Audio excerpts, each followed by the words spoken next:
चण्याच्या डाळीच्या वड्याची भाजी बनवणार आहोत. मी रात्रीच ही डाळ भिजायला घातली होती.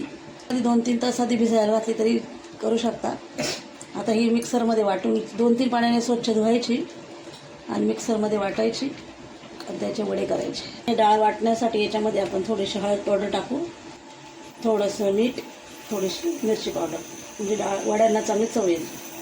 आता हे डाळ आपण मिक्सरमध्ये टाकून त्याला आबडधोबड वाटून घेऊया. त्याचे वडे करायचे आहेत आपल्याला. तर ही डाळ आपण मिक्सरला आबडधोबड वाटून घेतली. अशी आबडधोबड वाटायची, पूर्ण बारीक करायची नाही. तव्यावर आपण थोडंसं तेल टाकले, त्याच्यामध्ये आपण कांदा टाकून चांगला फ्राय करून घेऊ. तेलामध्ये कांदा चांगला फ्राय करू.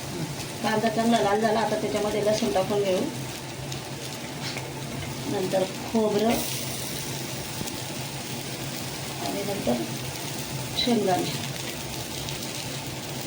हे सगळं लाल होईपर्यंत भाजून घ्यायचं चांगलं.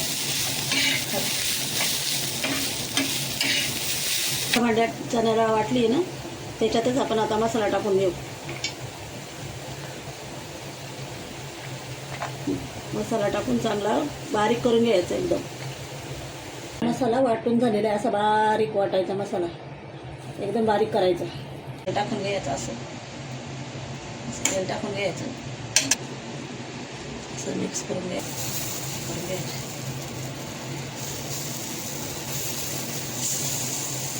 आपण पलटी करून घ्यायची.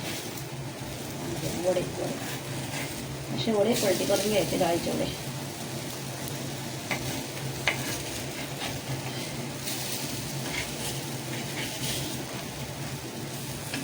याच्यामध्ये टाकू आपण आता तेल टाकलं. तेलामध्ये जिरं टाकलं की मोहरी. हा आपला घाटी मसाला आहे, घरी बनवलेला. हळद पावडर, धना पावडर, गरम मसाला आणि मसाला टाकून घेऊ.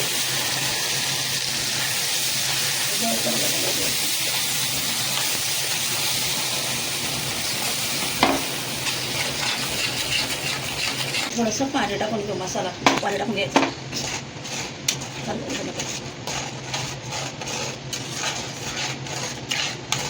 आता हे डाळीचे वडे टाकून घेऊ.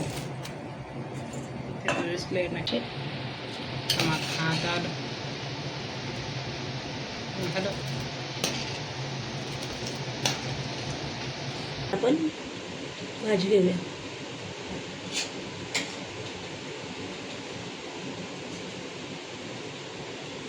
ग्रेव्ही टाक. थोडीशी कोथिंबीर टाकून घेऊया आपण.